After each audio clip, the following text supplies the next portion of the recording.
Hey, welcome, all my right thinkers. Thanks for tuning in to check out your boy, P-Funk, thinking right out here in the lab. What I do, what I do for you. Got a nice lesson for you today. Some of y'all ain't gonna like it because it's personal and it's a feel-good lesson, so I know how y'all feel about that, but I'm gonna give it anyway. You know what I do. Let's go. Rightisms. Pretty far to live. Storytelling. Story with a message. Message and story for life. These are life lessons, and this is one of my life experiences. I'm gonna share it with you. Whether you like it or not, don't make a difference. There's a lesson here. It's all about the lesson. Okay, understand that. Let's go. I think the mission, and that's what I'm on, is to enlighten, inspire, educate, and motivate you, the individual, to a higher spiritual level of enlightenment. Right thinkers, way of life through mental and spiritual discipline daily will help and guide you to obtain your goal of spiritual enlightenment, aka know thyself. That's my mission that I get all my right thinkers to do just that. So I'm here day-to-day basis to help you with that. So no excuses. Let's go. Know thyself is the question. Rhetorical, but if you don't have the answer, tune in. I can help you with that. That's what I do for you. A person who knows not and knows not that they know not. Foolish, disregard that. A person who knows not and knows that they know not, it's simple. You teach them. That's why I do what I do for you. I appreciate you too. Stay tuned. I got you. A person who knows not and believe that they know dangers, avoid them. I do. A person who knows but knows not that they know, it's okay. They're asleep spiritually. I'm the spiritual alarm clock here to wake you up with knowledge of self. A person who knows and knows that they know is wise. Follow them. All these persons, they reside in you. I think know that self. To my yacht, be true. I just celebrated my church that I attend, 75th year in existence, and the 7th year of my pastors being the pastor of the church. So, title of this is Right Thinkers. Let's talk about sharing spiritual love. It's a beautiful thing. When you in a group of people in this all love, aka I call it kumbaya moment, because when you got everybody vibing, positive, it's a just a feeling. It's in the share. So that's the whole thing about it. Share love experience. It's a beautiful thing. Let's talk about it. Let me give you my breakdown of my experience of share love. So the true purpose of religion, I understand, is to share spiritual love with those righteous people who feel the same way you do. So y'all fellowship together. When I go to fellowship, I don't come there to be a right thing. I come there to be a Christian in fellowship and learn what they teaching. When in Rome, do as the Romans. When in church, do as the Christians. I ain't got a problem with that. Now, if you're spiritually enlightened, which I am, you have love for who? God and others, those who feel the same way you do. It's spiritual love. You share that with those like-minded people. You don't go to church with people you don't associate with. You don't go to people you're not like-minded with. So understand it. We are all spiritual beings. Now, I'm a spiritual being again with self-knowledge, aka I know myself. So I know who I am and I'm acting accordingly. You can't act right if you don't know who you are. You're gonna do things contrary to what you are. Why? Because somebody told you. You're going under somebody else's assumption. You're being programmed. If I'm a spiritual being, what I have self-knowledge and I share my spiritual love with like-minded people. Again, if I go to church or I go to mosque with my brother-in-law, I'm a Muslim. I'm Salam alaikum. And I'm going to be a Muslim while I'm in the mosque. Simple as that. Why do people think because you don't subscribe to something you got against it? I'm not against nobody's religion, concepts, or views, nothing. I'm not against nobody. See? So spiritual people don't have that judgment, that hate towards somebody because they're different. We all spiritual. So I don't have no problem with anybody. Why? We are the same thing. Color, male, female, don't make a difference. We spiritual on the inside.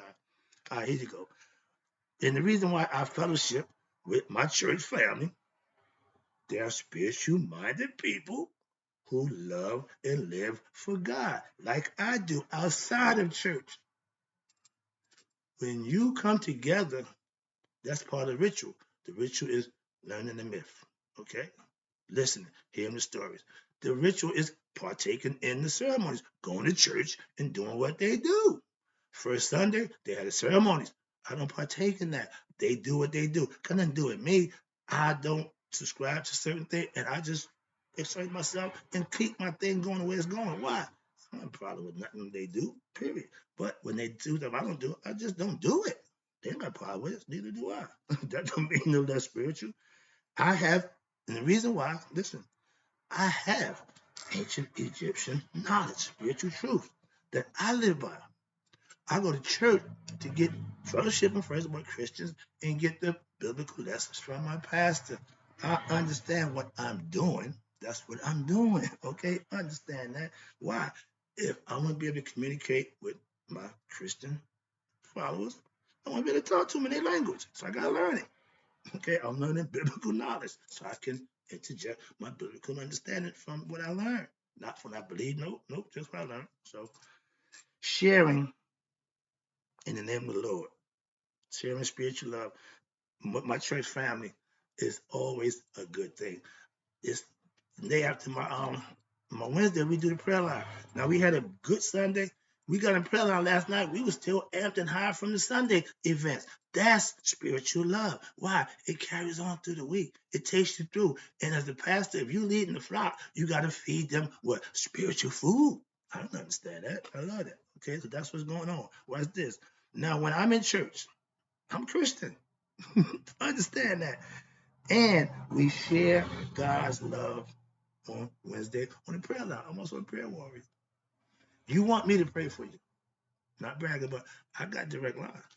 I ain't got to go through the other guy. I got direct line. Me and God like this. So I'm praying for you. 9 times 10, you get in prayer. And you'll be rewarded. Don't even know it. Why? I pray for people who don't have a clue they've been prayed for. That's the part about like being a warrior. My spiritual knowledge allows me to fellowship with spiritual minded people, be they Christian, Muslim, or Jew. Again, Hindu, Buddhist, don't make a difference to me. We're spiritual beings. With religion, when religion is practiced correctly and in earnest and love for each other, the people get mad at the people in church, okay, because they represent the religion. No, they represent themselves in the name of religion. But if you have a good house, that's built on love and respect, and you got a good place to go visit. That's my house. Why? We small in numbers, but we big in spirit. We there for the right reason. I love that. If you going to church, you should feel the same way about your church. I just feel that way about mine. Why? Because I'm there. That's what I experienced. I went to my dude's church. They got the same love there. I seen two of the brothers there I grew up with. I'm freaking out because we all changed our life around and we serving the Lord. They doing it their way. I do it my way. Understand that. That's why me and my pastor get along. He understands. We don't have no debates. We don't have no disagreements. We serve the Lord. He know what I do. I know what he do. All right.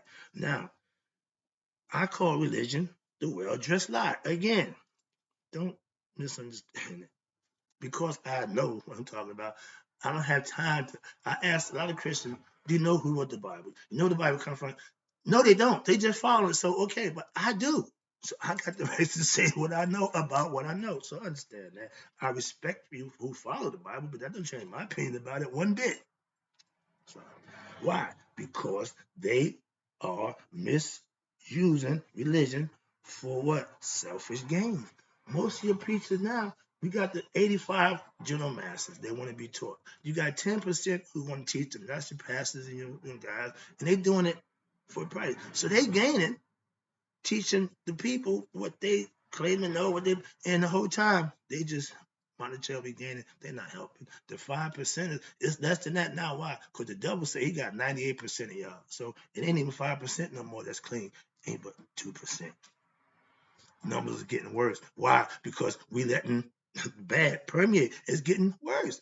God's people only got 2% true followers. That's not good numbers. And the devil brags about that. There's another lesson. Let me get back to this one. But yeah, religion is full of a whole bunch of stuff that I don't got time to talk about. But I respect the people who follow it if they do it the way I see my church family do. My church family is important to me. Hence, family. Why? We share in God's love weekly. I'm with them. I'm part of them. If you ask any one of my church family members about me, oh, he's a good Christian. Yeah, I come and acquiesce and act accordingly. So yeah, I don't go there, Mr. Right Thing, and I'm right thing. I'm just right. It's called respect. Moving on. Let me get. I'm talking too much. All right, 75 years. This church have been sharing spiritual love in the community, hand built by them. Watch this. Yes, our church that we built from the ground up 75 years ago is still serving in the community. That's a beautiful thing. And our church history is known by us. Why? Because we celebrate it every year. Every year we celebrate the anniversary for the pastor and the church. I'm learning church protocol. Funny to me. This year, I was part of festivities. And from picking up the chicken to follow, doing fellowship and having a good time doing the whole day is a beautiful thing. When my man's sister called me, Sylvia, said, Brother Wright, can you do us a favor? If it's something pertaining to the church, I'm all in. I ain't said no yet. But you do it out of love. You do it because that's part of what you do. If you got a church that you don't want to do nothing for, you shouldn't be there. I find myself moving around the church. So yeah, it's a whole different animal. But I got no problem with being there. Why? The people are good people. Now, if you would have told me we'd be partaking in church anniversary, I told you, man, you really don't know me. But grace to God. See, I ain't all that holding it down, but I do give God all the credit. I just do it my way, okay? I try to look like a fanatic, but yeah, he knew more than I did. Moving on. Wait. Now, and seeing young people singing in the choir and the elders educating them at Sunday school, the church is growing. Why? In the right manner. You got the old teaching the young. That's the beautiful part about anything. So I love it. Watch this. Now wrap it up. The good part coming up. My pastor's mother is the mother of the church. She's the elder of the family, church family. Her husband was one of the people that built the church. So she's been around and she knows. And I asked her one question. When I sat down, we sat down. I sat at the table with my pastor's mom, and she gave me the history, the church history, from her childhood to seeing it grow and being part of it. And now her son is the pastor of the church. I asked her, how'd you keep all your kids in church? She said, I just showed them and I let them be.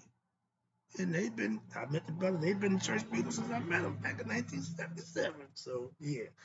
Her husband was one of the church builders, okay, the founders, and his son now is the pastor of this church that he built. It's got to be a beautiful thing. Now, our church is built by the family members and still ran by the family members. It's still in the family. It's the family church. Yeah, I'm learning about Christianity from my church family. Why? I don't read the book. I'm learning what I'm learning from them. And they know the history of their church. I love that. Why? At least you know where you're coming from. At least you know what this house is. So I'm in a good house and good people. Now, I had a spiritual ball, sharing spiritual love, conversating with a bunch of Christian people who was there out of celebrating what is ours. Beautiful thing.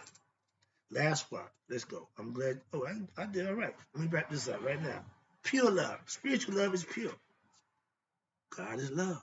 Spirit is God. So it's all the same thing. When you get to understand that, you'll be better for it. Why? Pure love is spiritual love.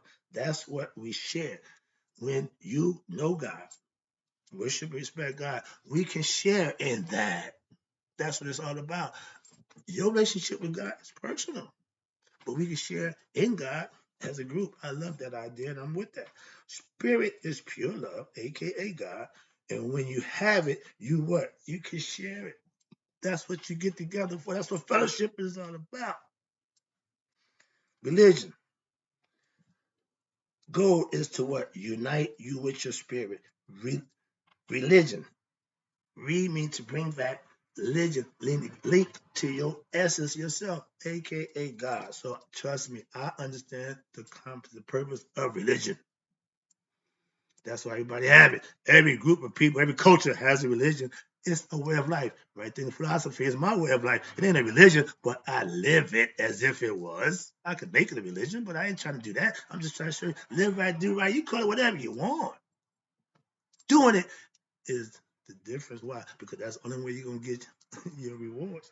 Religion, watch this, is an orderly spiritual dogma filled with what? Commandments. They got 10 that they ought to follow. And if you follow them 10, that makes you a good Christian. But if you don't follow them, you just a hypocrite. Call yourself a Christian. So that ain't my thing. That's what it is. So I don't claim to be a Christian. I don't claim to be no, I tell you that. I fellowship with y'all. But Pastor said, but right, you got a police uniform on, you in the police car, you police. So yeah, on Sunday, I'm a Christian. When I'm fellowshipping, calling me Christian. No problem. All right. But religion is really a way of life for God-fearing people who share in the same concept. Whether you be Muslim, Christian, Jew, you still God-centered. It ain't but one of them. So whatever you call them, however you view them, whatever angle you're coming from, it's all the same. So I understand that. That's spirituality, okay? Knowing God and any concept you got is still God. Last one, wrapping up. I appreciate you tuning in. When you claim to be religious, I'm Christian, I'm Muslim, I'm Jew, you're really a spiritual being claiming something that man laid on you, which is fine. But if you live up to your spiritual disciplines, you'll be just fine. That's what I do. I try to get you to do the same. That's what I do. For you, try it. You like it.